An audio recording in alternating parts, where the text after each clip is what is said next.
इस वीडियो में हम बात करने जा रहे हैं फंक्शंस के हवाले से कि पाइथन के अंदर हम किस तरह से एग्जीक्यूट करते हैं फंक्शंस को और हम इनको कब कॉल आउट करते हैं और डिफरेंस क्या है, मतलब फंक्शंस हमें बनाने क्यों चाहिए, फंक्शंस को हम क्यों क्रिएट करें जब हम नॉर्मल तरीके से भी काम कर सकते हैं। तो हम इसको आज एक्सप्लोर करते हैं, ठीक है। तो सबसे पहले एक फंक्शन का लिखने का एक तरीका होता है जिसको हम बोलते हैं फंक्शन हेडर। पहले आता है फिर उसकी बॉडी आती है, सही है। तो सबसे पहले हम यकीनन हमेशा हेडर को पहले लगाते हैं किसी भी चीज़ का। तो फंक्शन का जो हेडर होगा ना, वो सबसे पहले ऊपर आएगा।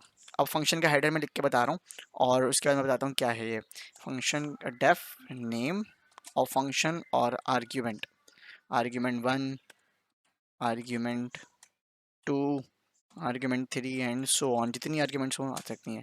सबसे पहले मैं इस पर बात करूँगा कि ये डेफ क्या होता है। Def is equals to define. Define करने जा रहे हैं आप किसी भी फंक्शन को, आप डिफाइन करने जा रहे हैं कि ये एक फंक्शन होने वाला है, सही है। और ये नेम क्या है, नेम फंक्शन, उस फंक्शन का नाम, कुछ भी नाम रख सकते हो आप इस फंक्शन के नेम लिख सकते हो बेसिक, सही है। आप इसकी जगह लिख सकते हो वाओ। आप इसकी इस फंक्शन का नाम कोई एक वेरिएबल भी लिख सकते हो, एक्स वी, कुछ भी लिख सकते हो, ठीक है। ये फंक्शन का नेम हो जाता है। मैं अभी इस वक्त बेसिक यूज़ करने जा रहा हूँ, सही है। और यहाँ पर मैं आर्ग्यूमेंट्स की जगह भी कोई भी वेरिएबल यूज़ कर सकता हूँ, कोई भी वेरिएबल। मैं एक्स लिख सकता हूँ, x1 लिख सकता हूँ, x2 लिख सकता हूँ, मैं y लिख सकता हूँ, मैं z लिख सकता हूँ। ये मेरे 3 वेरिएबल्स हैं, ठीक है। मैं इसकी जगह पूरा पूरा लिख सकता हूँ कि num 1 चाहिए, या मुझे अगर 2 लेटर्स का एक वेरिएबल बनाना है, मतलब जैसे हम वेरिएबल डिफाइन करते हैं ना, बिल्कुल उसी तरह हम यहाँ पर लिखते हैं। खैर मैं अभी यूज़ कर रहा हूँ x comma y comma z, ठीक है। अच्छा, मैं ये बता दूं कि इस वीडियो को देखने की कंडीशन ये है कि मैं इसको थोड़ा सा फास्ट पेस पे करूंगा, क्योंकि मेरे पास जो सॉफ्टवेयर रिकॉर्डिंग करने का, वो सिर्फ 10 मिनट की से ज़्यादा की वीडियो नहीं कर सकता, वो सिर्फ 10 मिनट के अंदर अंदर की वीडियो ही रिकॉर्ड कर सकता है। तो यकीनन इस पेज पे बहुत सारी चीज़ें क्लियर नहीं होंगी। तो क्योंकि ये फैसिलिटी तुम लोग के पास मौजूद है कि तुम लोग इसको पॉज करके और रिवाइंड करके भी दोबारा वीडियो को देख सकते हो बार बार। तो तुम लोग ये बिल्कुल करना, कोशिश करना, क्योंकि मुझे पता है कि इतने फास्ट फेस पे हर चीज़ नहीं क्लियर होती।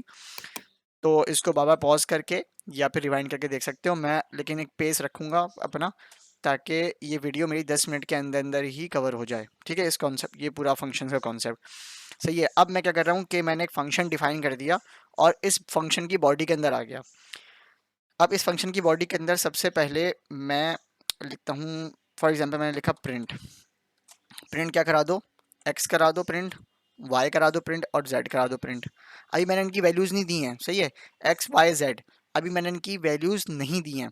अब मैंने एक फ़ंक्शन तैयार कर लिया, ये मेरा एक छोटा सा फंक्शन हो गया, ये मेरा कंप्लीट फंक्शन है।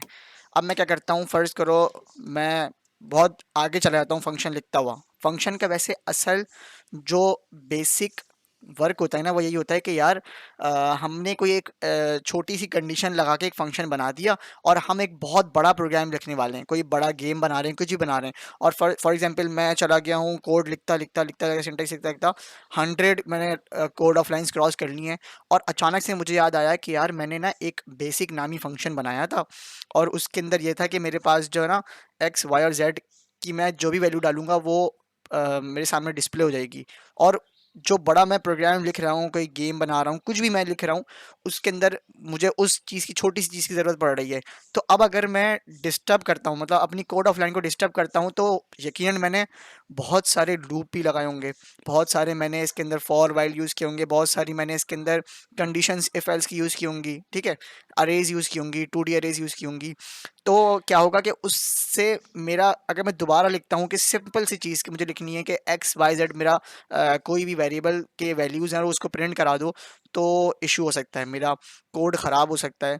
या फिर मैं, ये हो सकता है कि वो पढ़ने में क्लीन कोड नहीं होगा, पढ़ने में अच्छा नहीं लगेगा, क्योंकि कोई और डेवलपर अगर देखेगा इसको तो वो कहेगा ये चीज़ कहाँ से आ गई अचानक से। तो मैंने ऊपर एक बेसिकली एक छोटा सा फंक्शन जो था, ये मैंने डिफ़ाइन करके बना दिया था। और अब मैं जब चाहूँ, जब मर्ज़ी चाहूँ, इसको कॉल आउट कर सकता हूँ। ना चाहूँ तो ये इसका इसका मौजूदगी तो होगी, लेकिन इसका कोई फ़ायदा नहीं होगा, ये मौजूद रहेगा इस पूरे प्रोग्राम के अंदर।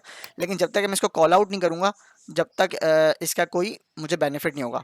अब अगर मैं सिर्फ लिखता हूँ उस फंक्शन का नाम जो कि मैंने रखा था बेसिक, और उसके अंदर मैंने सबसे पहले जो वेरिएबल रखा था एक्स रखा था, ठीक है, उस एक्स की वैल्यू मैं लिख देता हूँ 2, वाई की वैल्यू मैं लिख देता हूँ फॉर एग्जाम्पल 9, और z की वैल्यू फॉर एग्जांपल मैं देता हूँ 11। कुछ भी वैल्यू आप रख सकते हो उसके अंदर ना। असल तो मैं उनकी वैल्यूज डिफाइन कर रहा हूँ यहाँ पर, और उस फंक्शन को कॉल आउट कर रहा हूँ। और जैसे ही मैं इसको रन करूँगा तो ये क्या करा उसने, यकीनन साथ में बाकी जो कोड होगा वो भी रन होगा, और फिर उसके अंदर ये बेसिक वाला छोटा सा एक फंक्शन भी रन हो जाएगा 2, 9 और 11 के नाम से, ठीक है। अच्छा जी, इसका एक मैं तुम्हें बताता हूँ कि ऑल्टरनेट काम हम क्या करते थे। पहले हम ये काम करते हुए आ रहे थे, हम कर रहे थे x is equals to, sorry, x is equals to 1, सही है, वाई इज इक्वल्स टू 2, और जेड इज इक्वल्स टू 3, या कुछ भी रख लो, एक बात बता रहा हूँ। और हम क्या कराते थे, प्रिंट कराते थे, प्रिंट करा दो भाई, एक्स को प्रिंट करा दो, कमा वाई को प्रिंट करा दो, कमा जेड को प्रिंट करा दो। तो ये 1 to 9 जो हमने वैल्यूज दी एग्जैक्टली वही प्रिंट हो गई। तो अब तुम लोग बोलोगे यार ये आसान काम है ऑल्टरनेट, और हम फंक्शन क्यों बना रहे हैं। तो फंक्शन का बेसिकली काम ही यही आया कि हम बहुत बड़ा प्रोग्राम बनाने जा रहे हैं, ठीक है। अब हम इतना इतना बड़ा प्रोग्राम बना रहे हैं कि जब हम बाद में जाएंगे, हम 100 या 200 लाइन में पहुंचेंगे कोड ऑफ समथिंग, हमारा जो कोड है सिंटेक्स पे, तो हमें अचानक से ख्याल आया कि यार मुझे एक छोटी सी चीज़ प्रिंट करानी है, और इसको मैं बना चुका हूँ, तो मैं क्यों दोबारा से बैठ के बनाऊँ।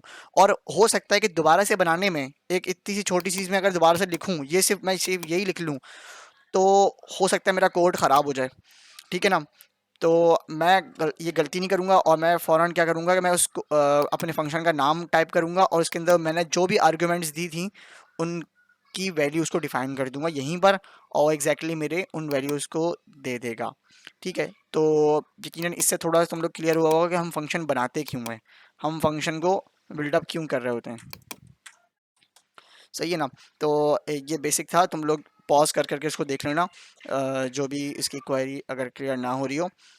और दूसरा हमें ये बताना था कि हाँ, जैसे कि मैंने यहाँ पर एक फंक्शन बना कर रखा हुआ है, ठीक है ना।